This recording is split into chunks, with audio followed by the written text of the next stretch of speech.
Hi everyone, welcome back to our channel. Today we are diving into the world of Microsoft 365 to learn how to create and manage users and groups. Whether you are a small business owner or an IT admin, this tutorial will help you streamline your workflow and keep your team organized.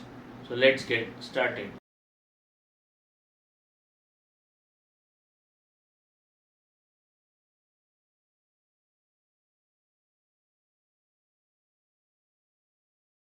Let's take a quick tour of Microsoft 365 Admin Center.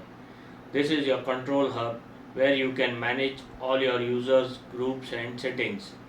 To access it, simply log into your Microsoft 365 account and click on Admin icon.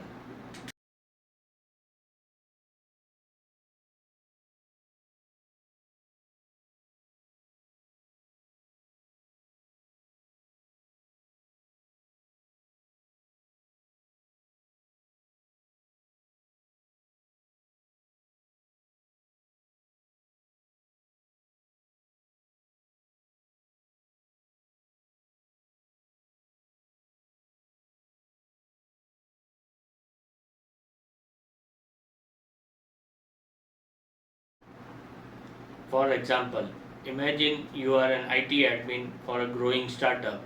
The Admin Center will be your go-to place to onboard new employees, set up communication groups, and manage everyone's access to the company resources. The user section is where you can add, edit, and delete users. The group section let you create and manage groups, and the settings section allow you to configure various administrative settings. Now let's create a new user. In the user section, click on the add user button. You will be prompted to enter some basic information like the user's name, display name, and username.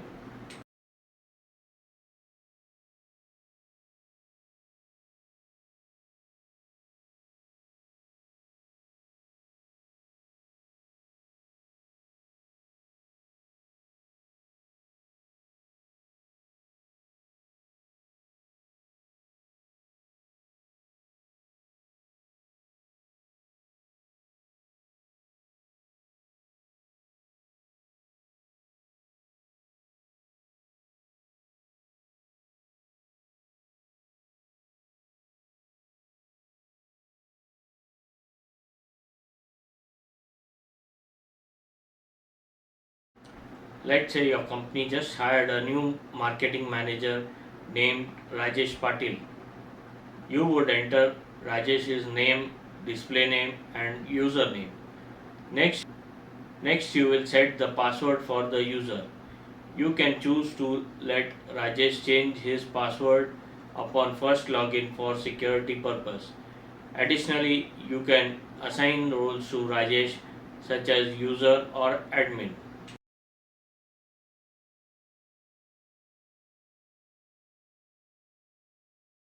Once you have filled in all details, click Save and voila, you have successfully created a new user, Rajesh Patil, who can now access your company's Microsoft 365 resources.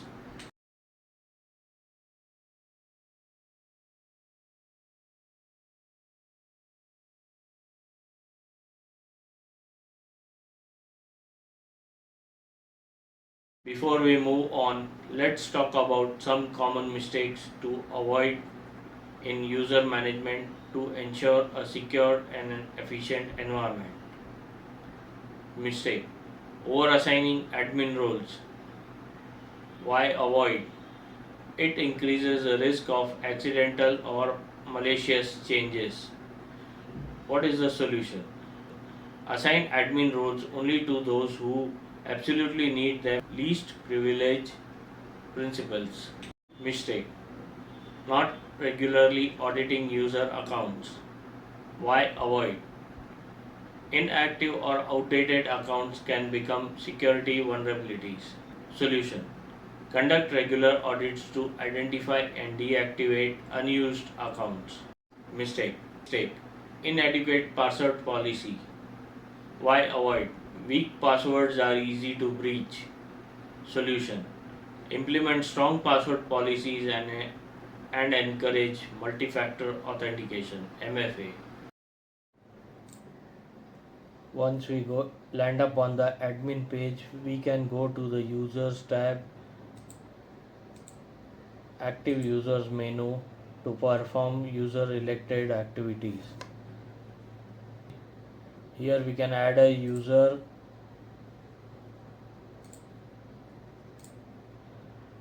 We can define user templates for different departments.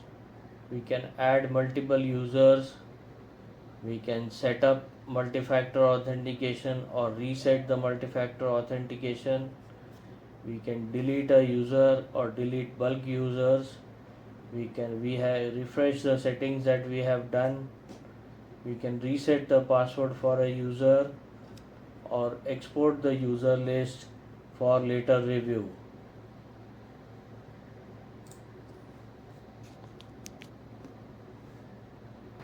Managing users is as important as creating them. In the users section, you can view a list of all your users. Clicking on the user allows you to edit their information, reset their password, assign licenses, and even block their sign in if necessary. When we click on the user, we can see the username and email address. We can see the last 7 days sign in activity. We can also see the alternate email address. We can see the roles of the user which are given. We can also see the contact information and edit the contact information, wherein we can see the name, last name, display name, job title, designation, department, office phone number, mobile address, street address, mobile phone number, street address, city, state or province, zip and country. We can see the aliases which are defined for the user. We can sign out the user of all sessions. This is required to be done when there is a breach of account or the user has left the organization and we need to force the user to sign out of all the sessions. We can also define the groups for the user. These groups are basically the teams for which are assigned to the user. We can also define the manager to the user and also set up the company organization structure. The licenses are listed in the licenses and apps tab, and also if the user is assigned a mailbox license, we can see the mailbox storage for the user. We can set up the mailbox permissions. We can set up automatic replies, email forwarding. Also, when we click on OneDrive menu, we see the storage used by OneDrive. We can get access to the files. We can see the sharing which has been done by the user to external users, and we can set up data retention and storage space. In the active users menu, we get an option to reset the password for the user. We select the user and click on reset password. Here we can redefine the password. Either we set up an automatic password which the system creates, or we define the password for the user. We can also enforce the user to change the password when they first sign in after we have set the password. For instance, if Rajesh forgot his password, you can easily reset it here. Or if Rajesh is promoted to a higher role, you can update his information and assign his new license and permissions. It is essential to keep user information up to date and ensure that each user has the appropriate permissions and license. Let's continue with some more common mistakes to avoid. Mistake: ignore license management. Why avoid? This can lead to unnecessary costs and non-compliance issues. Solution: regularly review and reassign licenses based on user needs. Mistake: poor documentation. Why avoid? It can lead to confusion and mismanagement. Solution: keep detailed records of user roles, permissions, and changes. Mistake: lack of training and awareness. Why avoid? Uninformed users are more likely to fall for phishing scams and other security threats. Solution: provide regular training sessions on security awareness. Here we are creating teams and groups in the organization. We click on teams and groups, click on active teams and groups. Here we can set up Teams and Microsoft 365 groups or distribution list or security groups. Now let's move on to creating and managing groups. In the group section, click on Add a Group button. You will need to choose a group type such as Microsoft 365, distribution or security. Teams and Microsoft 365 groups. We can add a team. We set up the name of the team. We give the description for the team. We define the owner. We define whoever is the member of the group. We define the email address for the team. Here we can set whether the team will be a public team or a private team. If the team is public team, anyone can join without approval, or anyone can send an email to the team email ID. If the team is private, then only the members within the organization can send the email or connect in the team. Click on next. We review the information and add the team.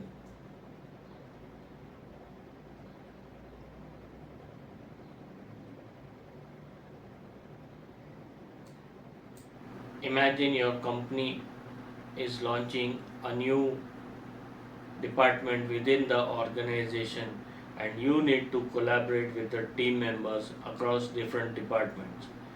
You can create a group called accounts. Enter the group's name and description. You can also assign an owner to the group who will manage it. Next, add members to the group by selecting users from your directory. Group, we click on Add a Microsoft 365 group. We name the group.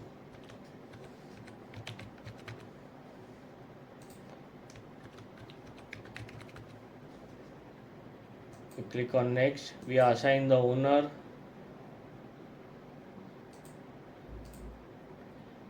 Next, we add members to this group. Next, we define the group email address.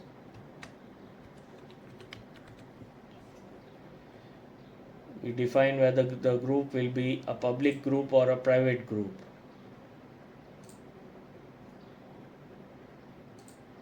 We click on next. We review the information and create the group.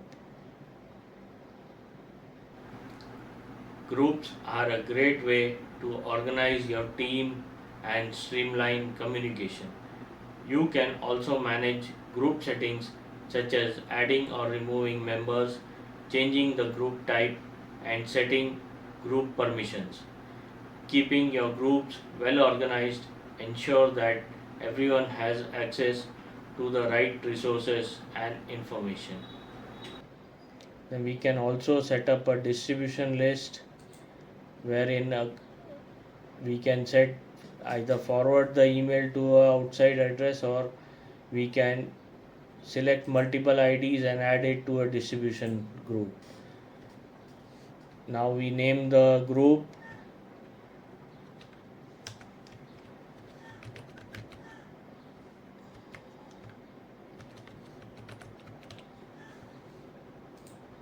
We select the owner.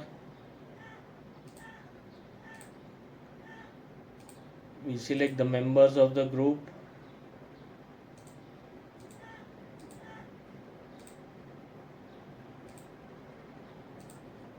We define the email ID for the group.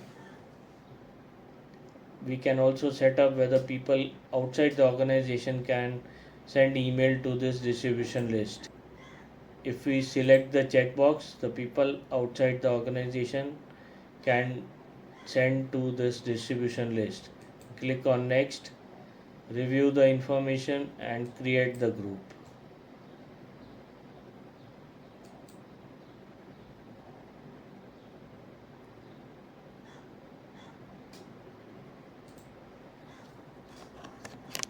Here are a few more common mistakes to avoid in user management. Mistake: ignoring security groups. Why avoid? It can lead to inconsistent permissions and security gaps. Solution: use security groups to manage permissions consistently and efficiently. Mistake: not using conditional access policy. Why avoid? It can result in unsecured access to sensitive data. Solution: apply conditional access policy to control access based on user location, device, and risk level. Inconsistent naming convention. Why avoid? It creates confusion and makes management more difficult. Solution: establish and adhere to a clear naming convention for all users and groups. Mistake: not leveraging automation. Why avoid? Manually managing repetitive tasks can be time consuming and prone to errors. Solution: utilize automation tools and scripts to handle routine tasks like user provisioning and deprovisioning. And there you have it. We have covered the essentials of creating and managing users and groups in Microsoft 365. By now, you should be able to navigate the admin center with confidence and keep your team organized and productive. Thanks for watching. If you found this tutorial helpful, be sure to give it a thumbs up and subscribe to our channel for more tech tips and tutorials. Until next time, stay productive.